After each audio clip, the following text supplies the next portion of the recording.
Yeah, this should be enough.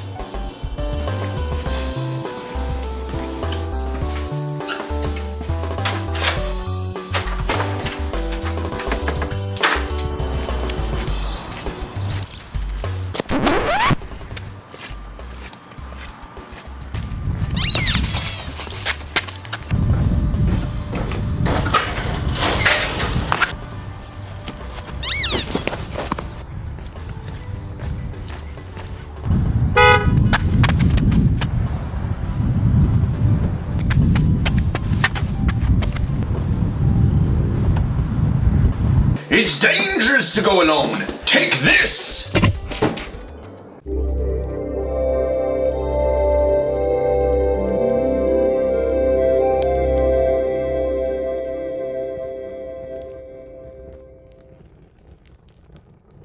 I know what you're thinking. You're probably thinking, What is this madness? Atratzu is reviewing a mobile app game? I thought you were gonna stick to PC games. After all, you've only reviewed a PlayStation 2 game and a bunch of other PC games. Well, for your information, the channel is called Atratzu Reviews. For all you know, I could be reviewing the local cuisine. Yeah, I was planning on just reviewing PC games and whatever I had available, and then maybe after the first year, maybe going into console stuff. But a craze has swept across the American people and is slowly making its way worldwide. A phenomenon. Screw spelling, I have a YouTube channel. A phenomenon we all saw coming, we hoped and prayed for. I guess unless you're anti-Pokemon, which in that case, get off my video, Mom. I'm 25 years old, I can do what I want to. And now I'm going to visualize my dream. A dream that started when I was young. I'm going to be the very best, like no one ever was. I already have 2 Pidgeys. If anyone wants one, I've got a really noisy one that is probably able to be heard in the background. So for those few of you who do not know what I'm talking about, Pokemon Go is a mobile app developed by Niantic and released in the United States, Australia, and New Zealand, July 6th, 2016. And everyone is going crazy trying to bring their dream into a reality. Well, at least virtual reality. I don't know how curious you are, but I wanted to do a little bit of research on Niantic as a company. It appears that they had tried another game before they did Pokemon Go. This game was called Ingress. It was very similar mechanically speaking. You'd go around to real life locations just like in Pokemon Go. You would join teams, you'd gain experience, you'd level up, gain items, all the same stuff for the most part, except for it had more detail. But someone at some point must have thought, I bet this game would be much more fun with Pokemon. Now, I don't know who that person was, but Niantic, Pokemon, and Nintendo teamed up to bring that dream into a reality. And it really was a dream. I'm sure someday in the future we'll look back at this and say, we were actually impressed with that? Hold on. I gotta catch that holographic Pikachu that just ran through my backyard. In Pokemon Go, the idea is that you will walk around to gather different Pokemon and items. Pokemon Go uses your cell phone's data and GPS to locate your position, and then displays a Google map for you to explore your neighborhood and try to find Pokemon. Obviously, the key features in any Pokemon game are in this game, that being the capture, battle, and collection of the various Pokemon you can get your hands on. There are differences though, so don't expect a standard Game Boy RPG. And then there's the whole thing about having only 2 moves instead of the standard 4 moves, but more about stuff like that when we talk about the gameplay. A few things to mention about the game as a whole before we delve into it. The news has been going crazy about this. There has been more report on this. I've heard it locally, and they never talk about anything that I'm particularly interested in locally, unless it's a tornado or a fire or something like that. People are finding dead bodies, people are getting mugged, hackers are spreading malware that other people are downloading from other countries where Pokemon Go hasn't been released. And don't even get me started on the servers. I actually wasn't sure that I'd be able to get all of my camera footage today because I wanted to play and work on stuff. But all the servers have conveniently gone down.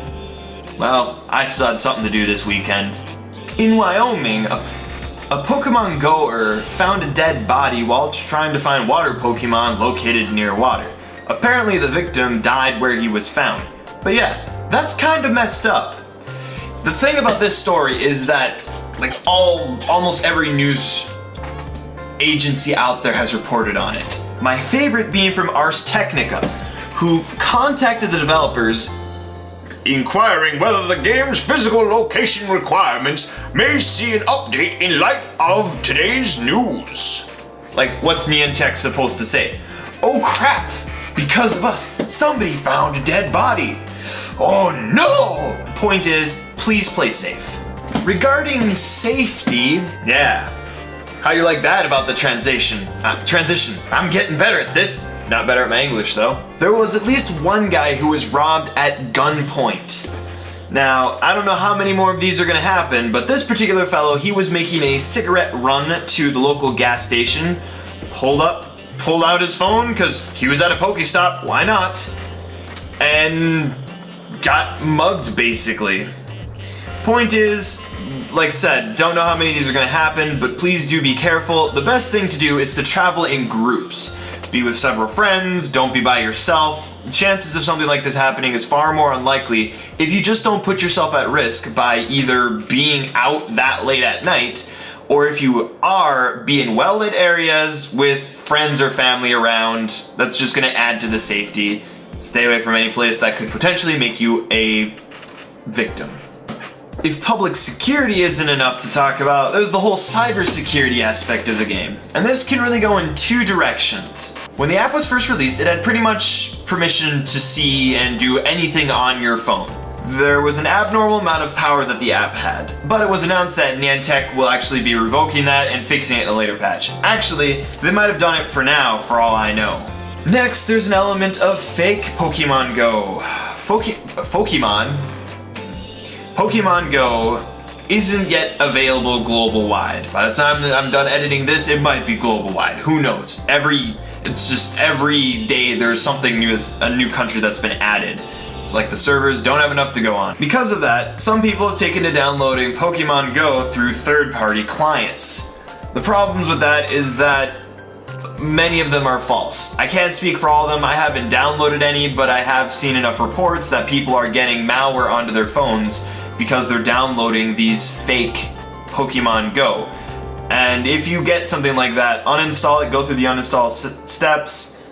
I know it's hard to wait, but look, better safe than sorry. Now, enough about the bad news. If there's something I missed, I'm sure I'm going to hear about it. Leave a comment, tell me, tell anybody else that might be watching this video in the future. But let's move on to the gameplay for Pokemon Go. The first thing to keep in mind about the game is, well, can you play it? Unfortunately, not all devices are supported, and of course there are hardware limitations. Just read a few of the Pokemon Go reviews on the Google App Store and see for yourself, not everything is Ho-Oh and Butterfreeze. I'm a bit more proud of that joke than I should be. I would like to list the devices that are or are not supported, but I can only say that it works for my phone. Actually, that's not 100% true.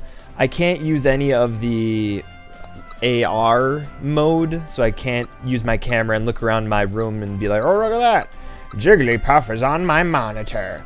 So I can't do that. I've got an Android LG L22C, so if that helps you, it helps you. If not, most phones are supported.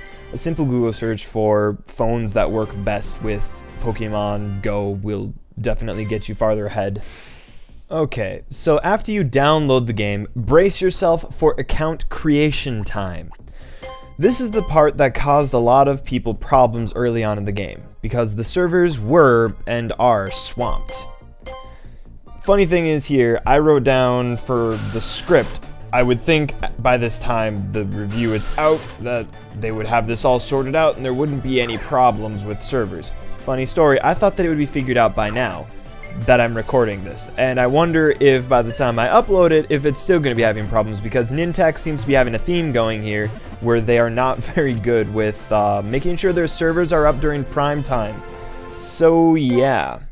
But in case it's not, try checking back at account creation very early in the morning or at another inconspicuous time of day. Anytime other than weekends. And like noon or right after work at 6 p.m., etc. Like I said, the time fluctuates. Early morning, really late at night, you should be able to get through and be able to make an account. If not, you actually can check out some websites. Generally, there are some community websites, Reddit and stuff like that, where people are constantly posting, is it broken, is it down, is it up? So you can kind of keep that in mind.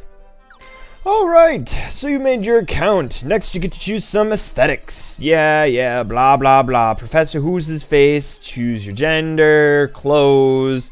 Next you get to pick your starter. I'm part of hashtag Team Charmander. But there's really no wrong choice in my opinion. When it comes to Gen 1 starters, pick your favorite. And now you're ready to become a Pokemon Master! As with any other review I do, I will be covering the mechanics, starting with the most basic, movement. I tried, but I could not figure out where my Wasid was. So alas, I could not find it. Instead, I had to resort to real-life motor skills, which requires facing in a direction, lifting my feet up and planting them in front of each other one after another. Advanced players can do this in different speeds and in different directions. The skill cap for such movements is actually much higher than you might expect, but the basic movement is just needed for game movement.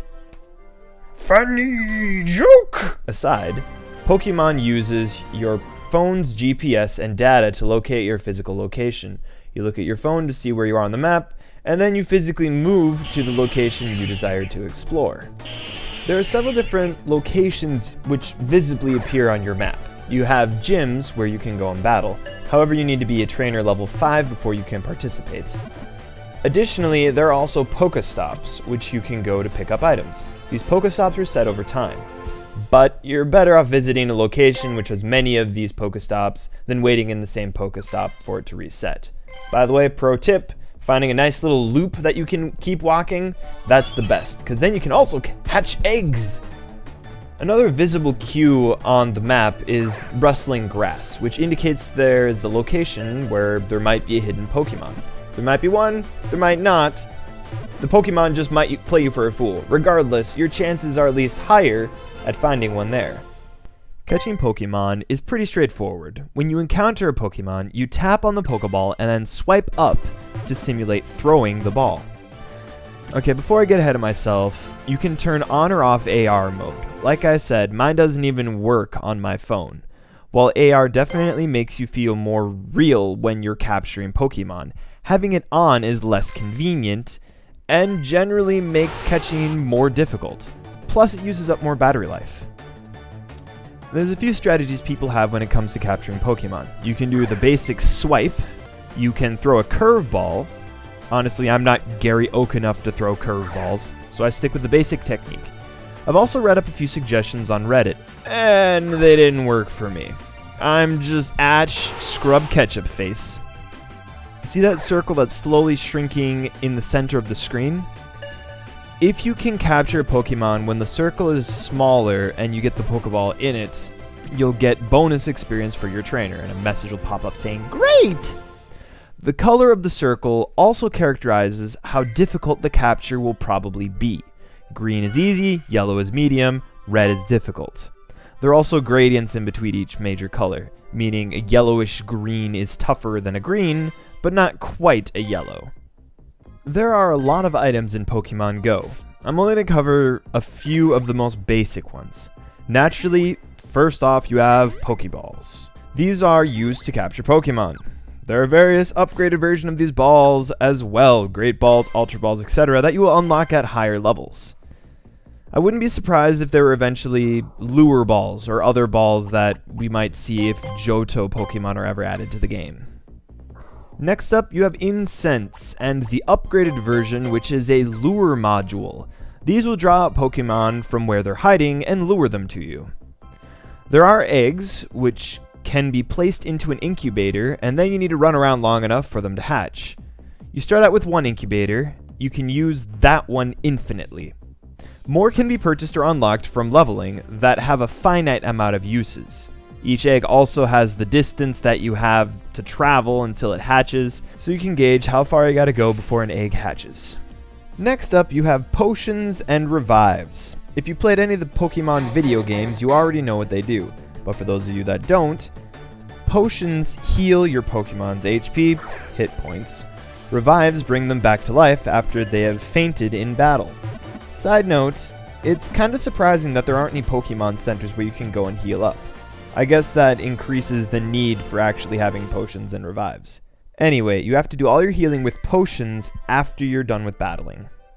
The last item I'll talk about in this review is the raspberry. Oh wait, wrong raspberry. You use raspberries to make Pokemon easier to catch. There will most likely be more items introduced or discovered in the game, but that's gonna do it for my review for now. Hey Atratzu! There sure seem to be a lot to this app game. I'm surprised. You and me both, viewer who has a voice similar to mine. There's trainer experience, trainer levels, Pokemon CP, which stands for combat power, roughly translating into how strong your Pokemon is. You can only train your Pokemon to a certain combat power based on your trainer's level. Now at this point, some of you might be thinking, Atratzu, I think you're missing a very important part to this review. The game is free, so where are they getting money out of it? How are they going to make money back? Is this game pay to win? If you're thinking that, you're just as cynical as me. Kudos. There's always the awareness of interacting within a franchise that will bring people into buying more products related to that franchise. I would be lying right now if I didn't say that I was tempted to go and buy a Game Boy and a Game Boy game just so I could play something without losing connection to the servers. But those aren't solid numbers for most people. The app itself is advertising for the franchise, and that's pretty big. It's topped downloads on Google Play Store almost immediately when it was released, if not immediately when it was released. Additionally, there is the personal information they could potentially be gathering that it could use as a type of bargaining chip. Companies always say, "We will not share your data," but that doesn't mean they won't trade it or give it to somebody else. An additional way that Niantic is gathering revenue is sponsorships. The latest buzz being about Pokemon Go selling pizza. Maybe even sponsorships with McDonald's. I've included a lot of links and references to the various articles I've been referencing or quoting. If you're interested, go read at the bottom. I've got plenty of extra information in there if you want to read up on the articles I've been quoting. Lastly, there are microtransactions within the game to pick up valuable items without going to Pokestops, getting more Pokeballs, getting lures, etc. The thing about that is that I have heard some people say that they have had problems overspending in the game. This is kind of where you have to chalk it up to the type of person that you are. I've been playing free-to-play games for a very long time, so stuff like that doesn't even faze me. And a lot of other people within the people that know how this game works already accept that they're just going to have to do a lot of walking to be able to go around and do stuff like this. So that's just kind of the reality of it. If you don't like the idea of walking, at this point you can just shut down the review because you're not going to like the rest of it. No, wait, come back. I have funny jokes I want to keep trying to make. I bet you thought we were done by now, right? Well, if you looked at the video time bar, you know there's a bit more to talk about. There are teams. Upon reaching level 5, you get to choose between 3 different teams: yellow, blue, and red. The yellow team is Team Instinct, the blue team is Team Mystic, and the red team is Team Valor. Team Instinct is led by Spark. Team Instinct is driven by trust in their Pokemon. Might I also add they have a shocking personality? Team Mystic is led by, I can't read this, Blanche. Team Mystic is driven by wisdom and logic rather than emotion and trust. Sound like real great people to have at parties. And lastly, Team Valor is led by Candela. Selendra. The Selendra's probably it, but I'm going to read it Candela. You can't make me. You're not my mom. Team Valor is driven by a thirst for power. The same thing we do every night. Plan to take over the Pokemon universe. There's no real wrong choice when it comes to choosing your team. They're all pretty common themes you find throughout the Pokemon universe. But the team I joined will definitely be the best one. And of course, there's no wrong choice, but if you choose any other team other than mine, you are definitely making the wrong choice. I'm not gonna say which one I did though, because I don't need angry people from the other teams coming to my video and being like, we didn't like what you had to say, thumbs down. Then again, I mean, Team Mystic already probably doesn't like the comment I made, so I'm probably screwed anyway. People being like, your review was good up until now, wah! Here's the thing though, even if you're on different teams than your friends, it still works out, because then you can battle against your friends, so that's kind of cool. Anyway, there's a good chance people already know which team I chose, especially if you are familiar with my types of choices. Just saying, I actually would have preferred to choose a green team than any of the other colors, because green is key! Maybe in the future they will add a Team Rocket team. Villain? Me? Nah. Just a very resourceful Slytherin. Whew! We've made it to the end. I really hope that I can produce this review before the craze dies down. That, and I can tear myself away from my cell phone. Won't be too tough if the servers keep crashing the way that they are. Honestly, if you haven't tried out Pokemon Go, I can only imagine that that is because you're either extremely concerned about privacy or you need to upgrade your cell phone. So there's really not much point to me saying, go try it out for yourself, because most people by this point already have. I probably would have even paid for this game, but since it's free, it gives you all the more incentive to actually try it. The only thing that I don't like is that it uses up my data. Well, that and the servers keep crashing. Maybe this fad will stick around for a year, maybe it'll die out by the time I upload this review.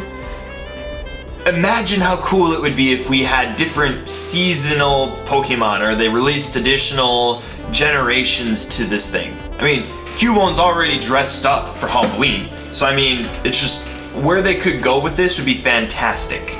Regardless, this was a step forward in mobile game technology, and I'm just glad you could all be here with me! Furthermore, regardless of all the cons that the app has, and the cons that I'm sure we're gonna hear about in the future, it's like as soon as I put up a review about anything current, it's gonna be outdated as soon as it's up. So something's gonna come up that we're gonna be like, cannot have! Putting all of those cons aside, I think that the pros and what the game has already accomplished far outweigh the cons. I think this game has encouraged people to go outside and explore their neighborhoods, which is an amazing feat to be sure already. There are people that I've spoken to that had no intention of going for walks at all. Guy walks up to me during one of my Taekwondo classes and is like, I've actually gone out to walk. And I just said, you're playing Pokemon Go, aren't you? But there's also just the whole social aspect. I will admit, I do feel a little bit funny when I'm walking around with my cell phone out, because I know everybody is looking at me going like, that guy's playing Pokemon Go. Got Pokemon trainers over here, woo! Thing is that it feels like I'm part of a community. When there are other people around, I'm meeting people because I'm going out to these points, walk up to them and say, catch anything good today? I mean, it's crazy. Some people are, it's a buzz. It is creating conversations with other people, even though it has awoken some of the annoying stuff that I'd rather not talk about ever again. Pokemon on the table, shut up! Even though there is that aspect to it, it's creating social situations that people that don't normally talk to others are getting the opportunity to experience and share and meet other people within the Pokemon fan community.